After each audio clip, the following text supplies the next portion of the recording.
do Senhor. Vamos abrir a palavra do Senhor no livro de 1 Pedro, dar continuidade à nossa exposição. 1 Pedro, lá no finalzinho da Bíblia.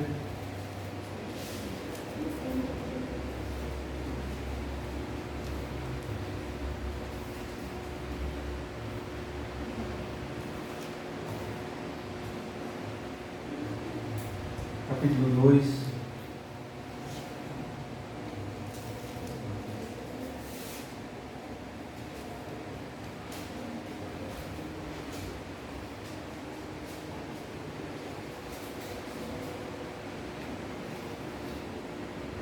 Versículos 9 e versículo 10.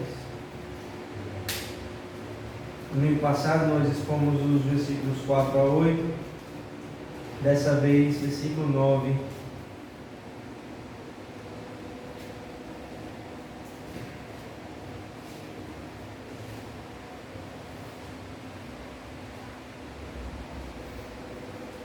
Versículo 10. Todos acharam? Diz assim a palavra do Senhor: Vós, porém, sois raça eleita, sacerdócio real, nação santa, povo de propriedade exclusiva de Deus, a fim de proclamardes as virtudes daqueles que vos chamou das trevas para a sua maravilhosa luz. Vós sim, que antes não erais povo, mas agora sois povo de Deus, que não tinhais alcançado misericórdia, mas agora alcançaste misericórdia. Amém. Vamos orar. Senhor nosso Deus, o nosso pedido agora, nesse momento, Deus, é que o Senhor fale a nossa vida. Que o Senhor edifique a tua igreja, que o Senhor ensine a tua igreja. Ó Deus, que eu não venha atrapalhar, Deus, a mensagem, mas que teu Espírito Santo fale as nossas vidas, em nome de Jesus Cristo. Amém. Amém. Irmãos, hoje, dando continuidade à exposição de 1 Pedro, agora os versículos 9 e 10, foi propositalmente que nós deixamos esses dois versículos sozinhos, que temos algumas coisas para tratar deles, e nós vamos tratar hoje sobre o sacerdócio universal do crente. Aparentemente parece nomes difíceis, né? Sacerdócio universal do crente, mas a gente vai tratar de cada detalhe, para tentar explanar ou deixar claro cada coisa, aquilo que o texto nos diz, aquilo que Pedro, o apóstolo, nos disse. E para ficar mais claro ainda, eu vou, antes de entrar no texto e a gente tratar das coisas do texto, eu vou trazer algo que vai introduzir e que vai deixar mais fácil o entendimento. Por exemplo, o conceito de sacerdócio universal, né, foi um dos conceitos mais importantes na Reforma Protestante. A gente, quando fala de Reforma Protestante, a gente lembra logo do Sola Escritura, e que vem disso, né? Não deixa de ser isso, mas a gente lembra coisas que são destaques. Mas Lutero, o grande reformador da época, ele traz para si, ou para a igreja católica da época, exatamente esse entendimento de sacerdócio universal.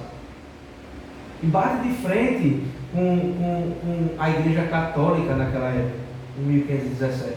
Posteriormente, o grande reformador João Calvino, ele vai expandir esse conceito de sacerdócio universal. Mas a igreja católica medieval, por exemplo, começa lá nos pais da igreja, estabelecendo alguns conceitos que vão contra a palavra de Deus. E um deles é exatamente fazer uma divisão dentro da igreja, onde pessoas estavam em patamares diferentes, onde pessoas eram mais importantes que outras dentro da igreja. Então, por exemplo, a gente vai ver dentro da igreja católica bispos, papas, vai ter o papa, bispo, vai ter o padre, vão ter classes de pessoas, de sacerdotes, vamos dizer assim, em que eles têm como se fosse uma hierarquia, onde um tem mais poder do que o outro. Ou seja, o Papa ele é muito mais importante que alguém que frequenta a igreja, alguém comum. O Papa ele tem mais poderes espirituais, vamos dizer assim, do que uma pessoa comum. E aí Lutero olha para dentro da igreja e vê essa barbaridade e vai dizer: isso não é bíblico. Não há essa divisão. Não é porque você é Papa, não é porque que Deus te vocacionou para uma coisa, né, vamos dizer assim, que você é mais crente que o outro. Lutero olha para essas barbaridades e diz: não, isso está errado. Veja, existiam monges, padres, bispos, cardeais, o próprio Papa, eles tinham poderes para perdoar pecados. Veja a barbaridade. E através, por exemplo, do confessionário, onde você colocava diante das pessoas, e eles usavam conceitos bíblicos para justificar os seus erros. Veja, é bíblico eu me confessar com o próximo, pedir ajuda em oração, ser suporte um para o outro, mas eles usavam esse conceito bíblico para justificar que eles podiam perdoar o pecado da pessoa. Veja, eles tinham o poder de Deus, ou diziam ter, né? Melhor dizendo. Então, eles podiam ministrar a extrema unção, por exemplo, que garantia que a pessoa não passava pelo purgatório, ia direto para o céu. Os papas e os cardeais tinham esse poder. Era o perdão último dos pecados. Evitava o purgatório. Você não passava nem por julgamento. Era ele que te dava o julgamento. Ele que te dava a extrema unção. Isso era a igreja católica medieval na época. Eles diziam que a ceia, né, o vinho e o pão era o verdadeiro corpo de Cristo, como se fosse um pedaço de Cristo ali. E eles faziam uma divisão bem clara naquela época, em que Lutero vai bater de frente contra isso. Eles diziam que existem os clérigos, esses homens chamados por Deus que eram maiores que os outros, e os leigos, que eram as pessoas comuns. E os clérigos, veja, os leigos, que eram as pessoas comuns, dependiam totalmente dos clérigos para serem salvos. Não era o sangue de Cristo que salvava as pessoas, mas era o poder que os clérigos da Igreja Católica tinham que salvar as pessoas. Essa era a barbaridade. Um homem dependia de outro homem para ser salvo. Não o homem Jesus Cristo, né? Não Deus homem, mas de um outro homem comum, pecaminoso, que dependia da mesma graça para ser salvo em Jesus Cristo. Então, para evidenciar essa diferença entre clérigo, aquelas pessoas que eram os grandões da igreja, para os leigos, que eram aquelas pessoas comuns, eles tinham roupas diferenciadas, eles se vestiam de estolas, né? Faziam um corte de cabelo diferenciado, eles tinham toda uma maneira de viver de forma diferente. Você vê os monges, por exemplo, né? Eles saíam muitas vezes de dentro da sociedade porque se achavam mais santos e se excluíam em monastérios, em lugares distantes para não pecar. Não sabiam eles que o pecado não estava nas coisas, nem nos ambientes, nem na sociedade, mas dentro do próprio coração. Então, por mais que eles se afastassem da sociedade, o pecado ainda os acompanhava, porque era produzido dentro do seu próprio coração. E aí, Lutero, ele entende que a salvação é pela graça. Veja, é a obra de Cristo salvando, é pela fé somente. E não pela igreja, não pelos clérigos, muito menos pelos sacramentos. E aí Lutero entende que essa separação de clero e leigo, das pessoas importantes e as pessoas comuns, isso era antibíblico. Não fazia sentido.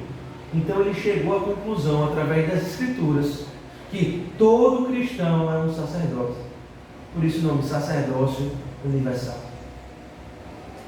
E um dos grandes escritos que inspirou, ou que iluminou a mente de Lutero a entender isso, foi 1 Pedro, capítulo 2. Lutero bateu firmemente na separação que a Igreja Católica fazia entre clero e leigo. No fim das contas, Lutero queria defender que cada cristão podia interceder, por exemplo, uns pelos outros. E cada cristão podia pregar a palavra de Deus. E cada cristão poderia oferecer sacrifícios espirituais a Deus. Não precisava de uma mediação humana, pois a mediação do Deus homem era suficiente, Jesus Cristo. Mas também devemos ter alguns cuidados, irmãos, do que Lutero não disse, né?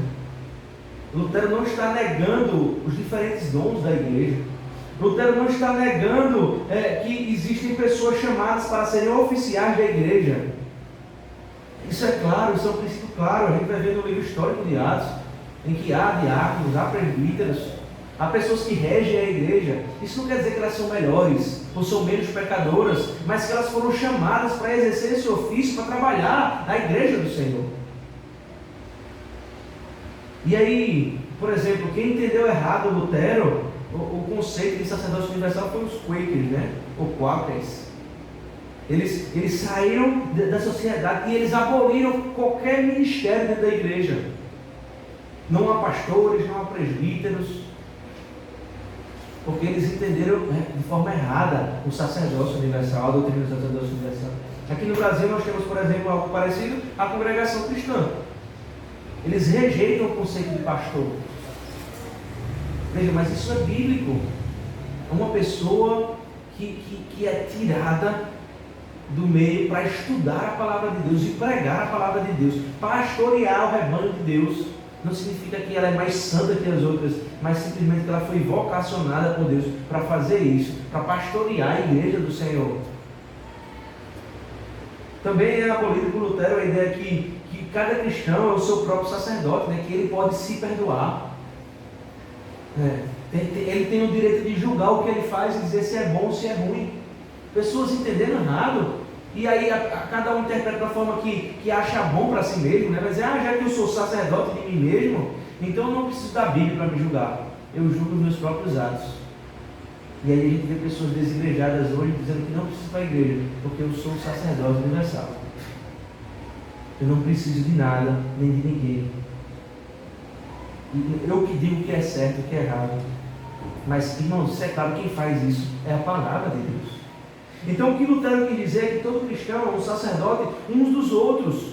É suporte uns dos outros, é orar um pelos outros. Isso que é ser sacerdote, pela mediação de Cristo Jesus. Todos nós ministramos uns aos outros, seja com palavras, seja com ações, cantamos juntos, nos exortamos, somos suportes uns para os outros, temos livre acesso a Deus mediante a obra de Jesus Cristo. Irmãos, o que é triste, porque nós vemos hoje em dia pessoas voltando a ser igreja católica, igrejas que vieram de ramificações, ou que vieram da igreja protestante, da reforma protestante, melhor dizendo, que parece que estão voltando e regredindo a ser igreja católica. Pessoas em que o pastor, ele é um homem tão santo que não se pode nem chegar perto. Pessoas em que o ministério de louvor que está aqui na frente são pessoas que não pecam e que não erram. Irmãos, isso é antibíblico. Tanto o pastor, como o presbítero, como o diácono, como o ministério de louvor, como as pessoas que estão aí sentadas, todos dependem da graça de Deus. Todos nasceram pecadores e carecem da glória de Deus, da graça de Deus. Não há um justo sequer. Não é porque Deus lhe chamou para ser pastor que você deixa de ser pecador. A mesma graça que alcançou o pastor, a mesma graça me alcançou, a mesma graça alcançou vocês. Não há nada especial em mim nem em você, mas sim no Senhor Jesus Cristo. Então, irmãos, é no versículo 9 que nós vemos algumas, que nós colocamos, que nós enxergamos toda essa doutrina do sacerdócio, a partir do versículo 9 de 1 Pedro.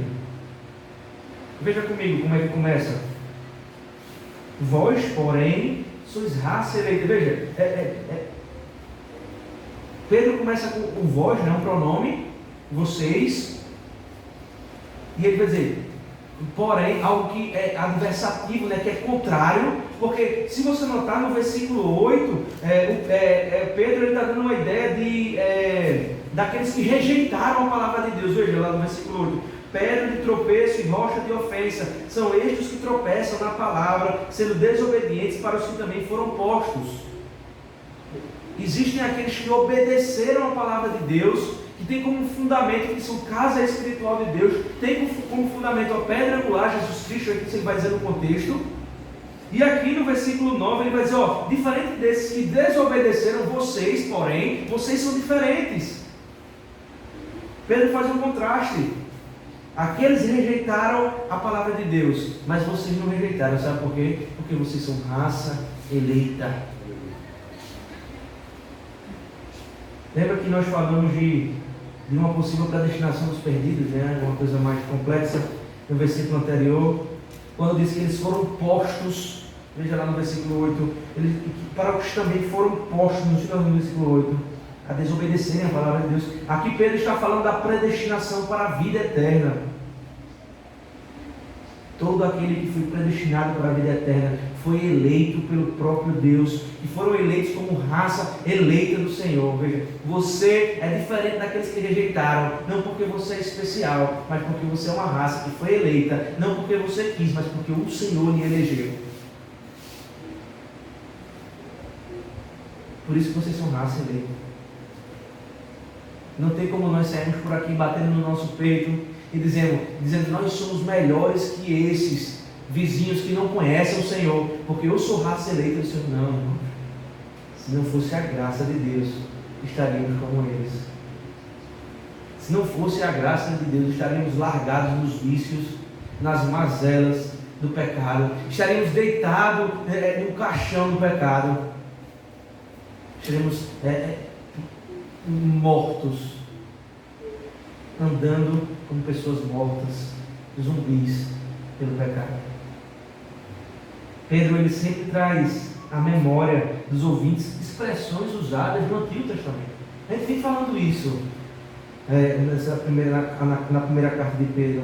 Por exemplo, se a gente for em Isaías capítulo 43, versículo 20 e 21, escutam o que diz lá: os animais do campo me glorificarão, os chacais e os filhotes de avestruzes, porque porei água nos desertos e rios, no ermo, para dar de beber ao meu povo, ao meu escolhido, ao povo que formei para mim, para celebrar o meu louvor. Veja, é um conceito de povo eleito por Deus desde o Antigo Testamento. Isso não é novo. Isso não cai de paraquedas no Novo Testamento, mas é um conceito, é algo que vem desde o Antigo Testamento. Há um povo exclusivo do Senhor, há uma raça eleita, há um povo de Deus, povo que foi escolhido para louvar o nome de Deus. O próprio Jesus fala, né, da nova nação constituída de pessoas eleitas. O Senhor fala isso para os que estavam rejeitando e iriam rejeitá-lo. O Senhor prediz aos fariseus e diz: há uma nação eleita, há uma raça eleita. Nós vamos falar um pouquinho dessa parábola mais na frente, lá em Mateus capítulo 21, mas o apóstolo não termina por aí, veja comigo. Ele afirma que esse povo é raça eleita, mas que também é o quê? Sacerdócio real e nação santa. Duas expressões também muito usadas no Antigo Testamento. Por exemplo, se você for comigo lá em Êxodo, capítulo 19, versículos 5 e 6, diz assim: agora, pois, se diligentemente ouvides a minha voz, e guardares a minha aliança, então sereis a minha propriedade peculiar dentre todos os povos, porque toda a terra é minha. Vós me sereis reino de sacerdotes e nação santa. São estas as palavras que falarás aos filhos de Israel. Veja, Deus está olhando para o povo do Antigo Testamento, está dizendo: vocês serão uma nação de sacerdotes. Embrulhou a cabeça de todo mundo ali, né? Antes de Deus dar a lei ao povo, em Êxodo 20, isso acontece em Êxodo 19, Ele promete ao seu povo que eles serão uma nação de sacerdotes. Uma nação santa. Primeiro, como é que poderia ser uma nação de sacerdotes, o povo de Deus, todas as tribos ali, quando somente uma tribo é considerada ou foi escolhida para praticar o ofício de sacerdócio? Era a tribo de Levi, que eram os levitas. Somente a tribo de Levi foi escolhida para que dentro dessa tribo ela praticasse o ofício de sacerdócio. E Deus vai dizer ao povo, vai dizer: vocês serão uma nação de sacerdotes. Veja, os levitas, eles tinham como obrigação na vida, né, serem sacerdotes, cuidarem das coisas do templo, fazerem sacrifícios, montarem, melhor dizendo, no tabernáculo, entoar louvores a Deus, entrar no Santo dos Santos, não, sobre o sacerdote, para derramar o sangue sobre o propiciatório. Isso tudo era representado, né, eles eram representantes, melhor dizendo, do povo de Deus. Eles eram aqueles que tinham acesso ao Pai como sumo sacerdote, através dos rituais que era feito no Antigo Testamento. Mas em meio a todo esse processo, então, todo esse ofício de sacerdote que tinha os levitas, Deus afirma ao seu povo, dizendo: todos vocês serão sacerdotes. Deus está falando de algo que estava por vir ainda. Veja, os levitas apontam para toda uma nação de sacerdotes. Todos vocês farão esses rituais dos levitas, mas não como eles fazem. Será algo muito mais simples. Vocês não precisaram matar o cordeiro. Vocês não precisaram derramar sangue sobre o propiciatório. Vocês não precisaram montar tabernáculo. Porque vocês vão ser casa espiritual de Deus. Já existe um tabernáculo eternamente montado no seu coração. Veja, irmãos, como a obra de Cristo ela é gigantesca. Veja que a obra de Cristo ela só não comunica a salvação.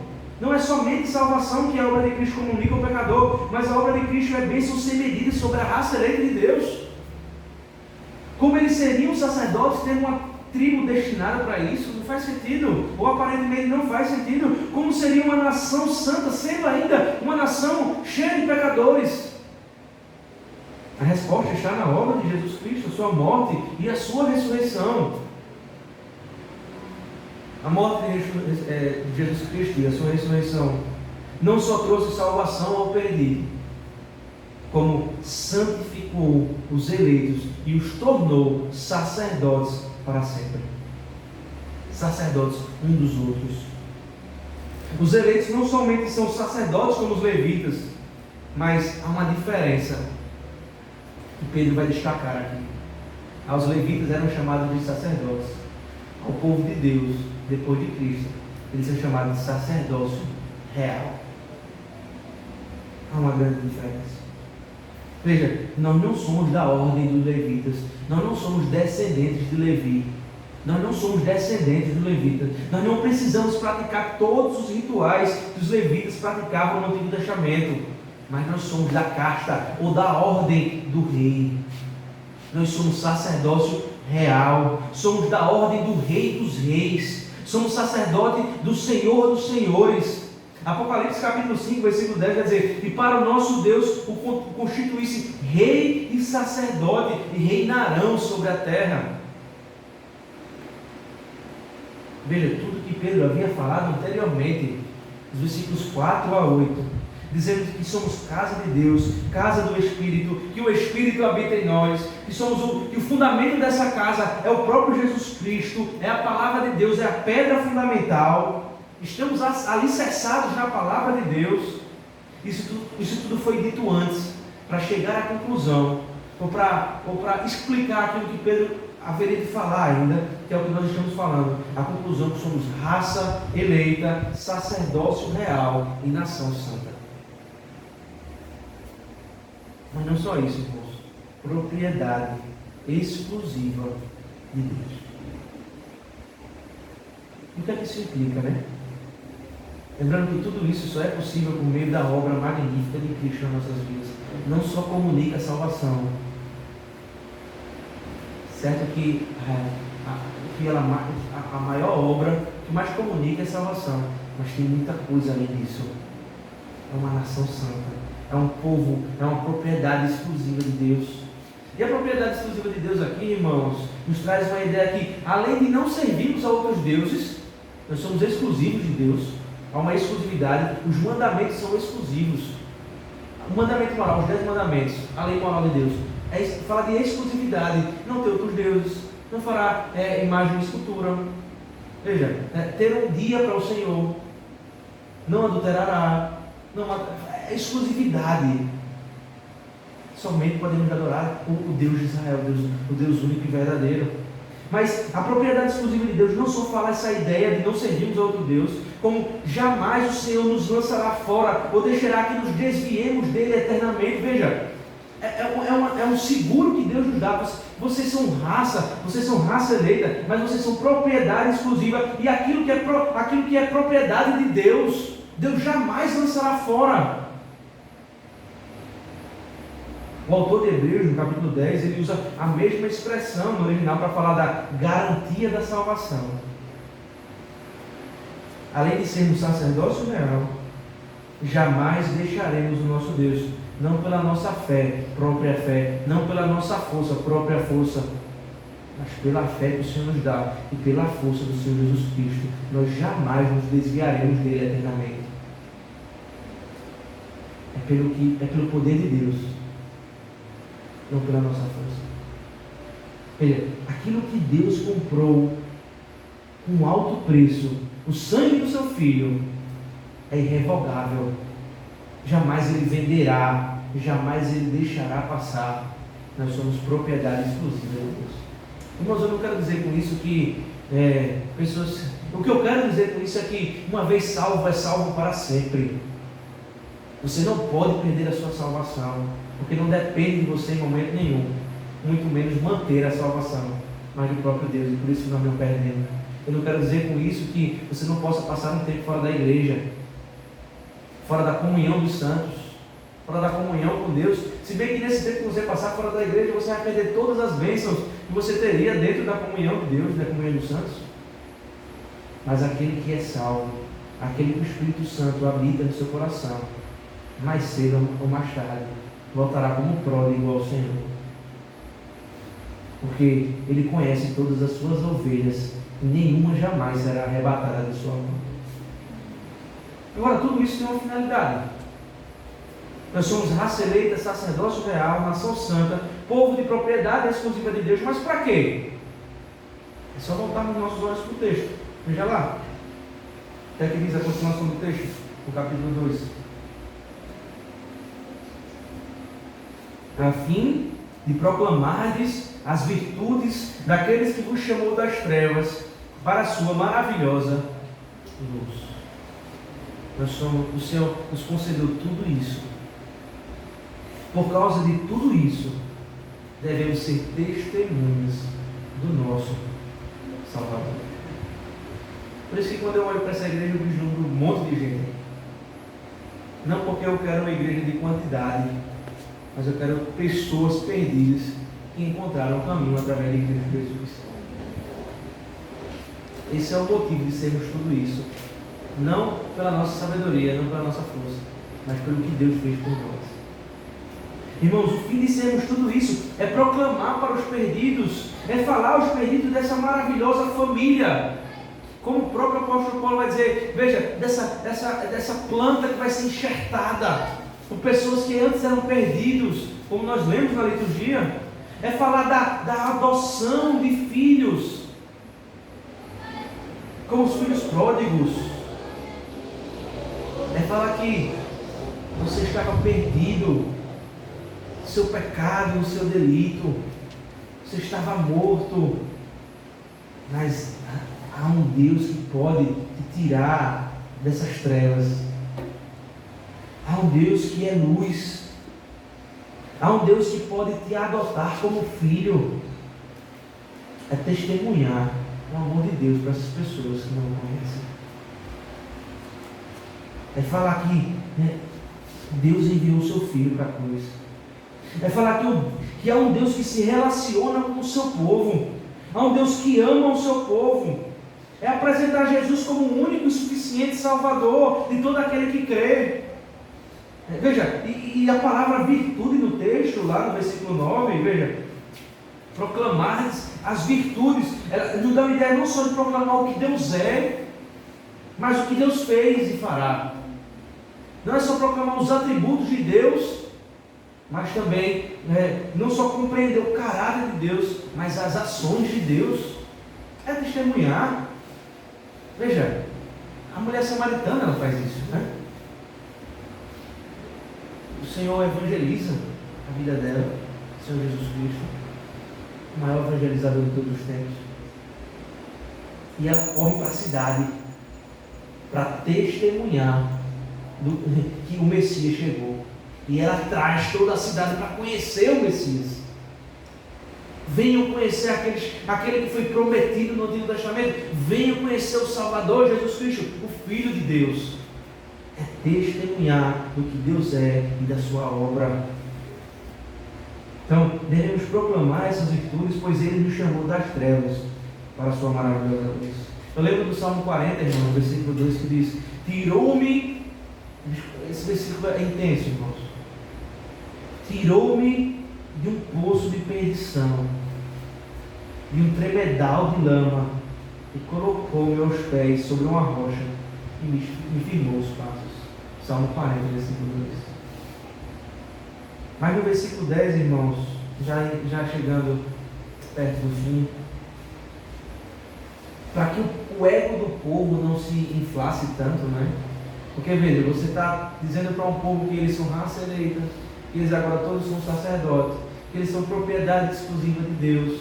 Podia ser que muitos ali se achassem os maiorais, se achassem melhor que os outros, se achassem como a Igreja Católica entendeu, que existe um patamar maior que o outro, que tem um mais espiritual que o outro.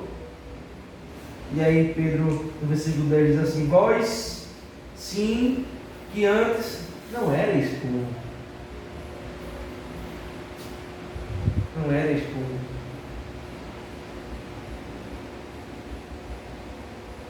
Mas agora sois povo de Deus, e não tinhas alcançado misericórdia, mas agora alcançaste misericórdia.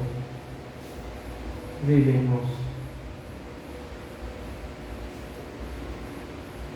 É interessante dizer a gente entrar no versículo 10, tratar de uma coisa que Jesus falou lá no capítulo 21 de Mateus. Convido os irmãos a irem para lá. Mateus capítulo 21. Uma parábola.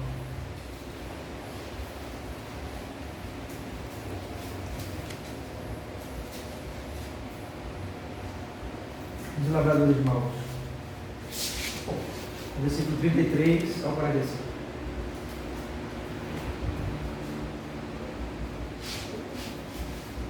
Diz assim a palavra do Senhor. Atentai em outra parábola. Havia um homem, dono de casa, que plantou uma vinha, cercou-a de uma sebe, construiu nela um lagar, edificou-lhe uma torre e arrendou-a a uns lavradores, depois se ausentou do país.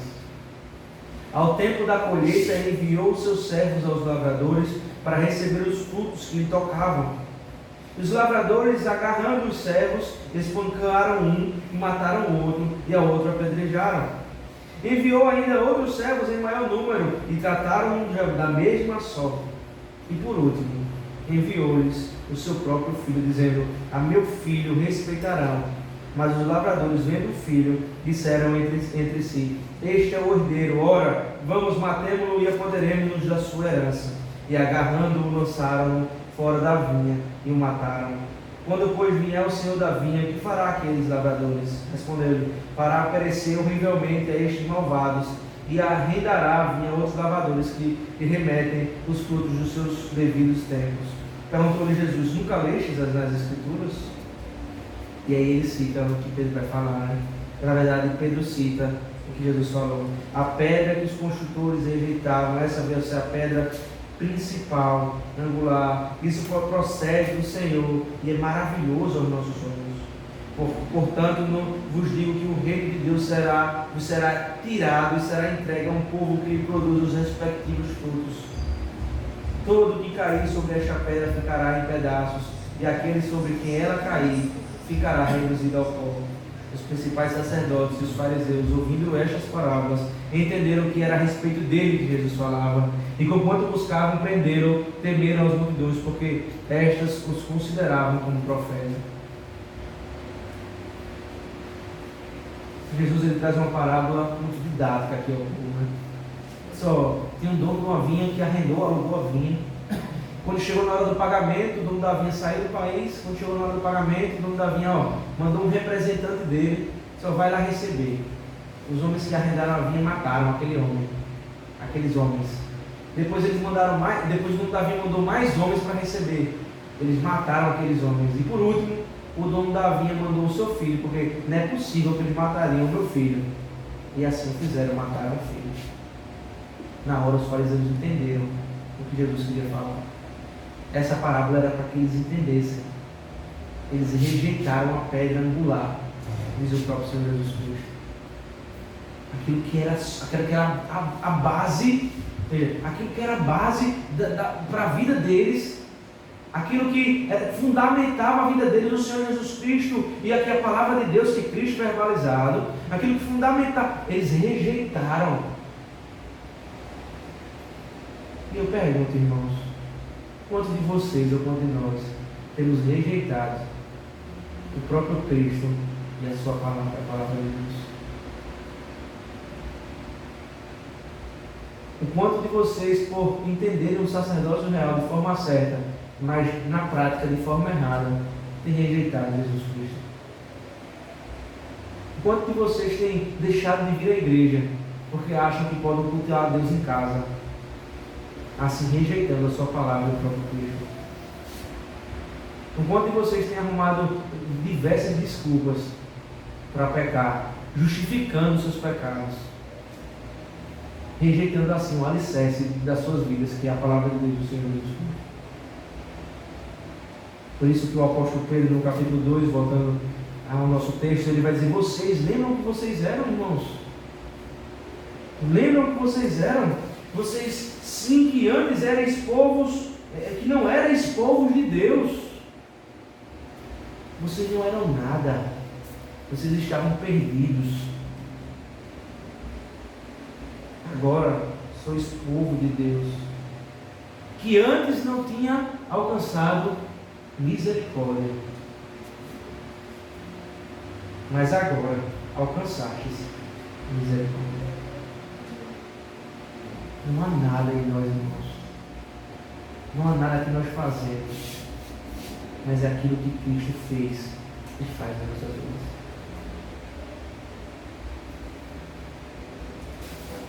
E termino, irmãos, fazendo algumas aplicações nas nossas vidas.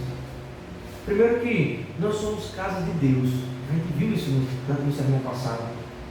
É por isso que nós somos sacerdócio real. Todos nós somos sacerdotes da ordem do Rei Jesus. Podemos interceder uns pelos outros, podemos pedir a Deus pelo próximo, pela sua conversão. Nós oramos ao Senhor pela conversão daqueles que nós conhecemos. Pedimos também ao Senhor pelo seu auxílio, pela sua misericórdia para com o próximo. Irmãos, devemos fazer isso constantemente. Tem um pastor que diz que tem crente que é crente 3S, né? Não gosto de usar essas expressões, né? Mas é salvo, sentado e satisfeito, né? Irmãos, a salvação foi nos dada a fim de testemunharmos desse amor de Jesus Cristo. Se o Senhor fosse egoísta, Ele não precisaria descer e se humilhar a ponto de se doar e se sacrificar por pecadores. Por isso que devemos amar ao próximo como a nós mesmos. Somos uma nação santa, separada para glorificar a Deus em nossos pensamentos, em nossas atitudes e em nossos desejos. Vivemos, irmãos, para a glória de Deus. E somente para isso. Tudo que nós fazemos entre um domingo e outro é questão de sustento. É questão, nós vivemos em função, não da semana, mas do domingo do Senhor. Aqui deve ser o lugar mais feliz das nossas vidas. Somos povo exclusivo de Deus. Por isso, nós não podemos sair dessa condição da graça de Deus. Nós não podemos decair da graça. Nós não podemos uma hora estar salvo e outra hora não estar salvo. O Senhor não erra para colocar o nosso nome no livro da vida e depois apagá-lo. Ele nos assegura isso. Nunca iremos cair da graça. Podemos passar momentos terríveis em nossa vida em que nos afastaremos, mas o Senhor logo nos trará de volta. Podemos até passar um tempo afastado, mas aqueles a quem Ele escolheu jamais morrerá sem Cristo. O Senhor conhece as suas ovelhas e jamais nenhuma será arrebatada da sua mão. Com isso temos o propósito de falarmos de Deus para os perdidos, falarmos das suas maravilhas, do que Ele é, do que Ele fez por nós e do que Ele ainda fará, através da palavra de Deus e das suas promessas. E por último, que sempre glorifiquemos a Deus, pois éramos um povo perdido. Quando a soberba quiser tomar conta do nosso coração, que a gente olhe para trás, enxergue que nós éramos pior do que esses que estão aí fora. Nós éramos um povo perdido no lamaçal do pecado, mas Deus olhou para nós cheio de misericórdia, e possamos glorificar o nosso Deus todos os dias da nossa vida, por tudo isso, em nome de Jesus Cristo. Amém. Amém. Que Deus nos abençoe. Vamos orar, irmãos.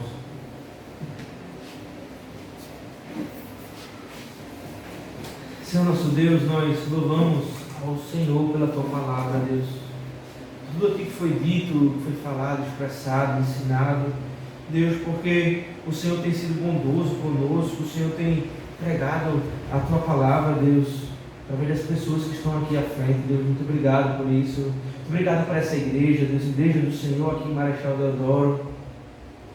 Muito obrigado, Deus, por o Senhor abrir a nossa mente, Deus, entendermos a sua doutrina, Senhor, nos faz enxergar cada vez mais, mas não que sejam doutrinas essas mortas, mas que sejam doutrinas para a vida, para a prática da vida.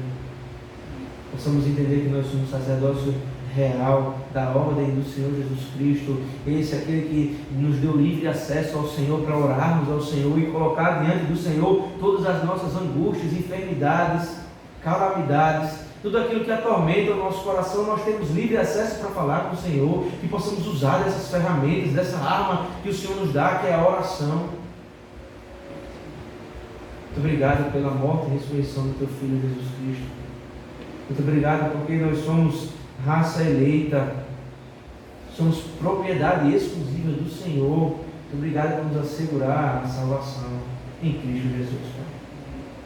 E nos faz, Senhor, testemunhas dessa maravilhosa graça, em nome de Jesus Cristo. Amém. Amém.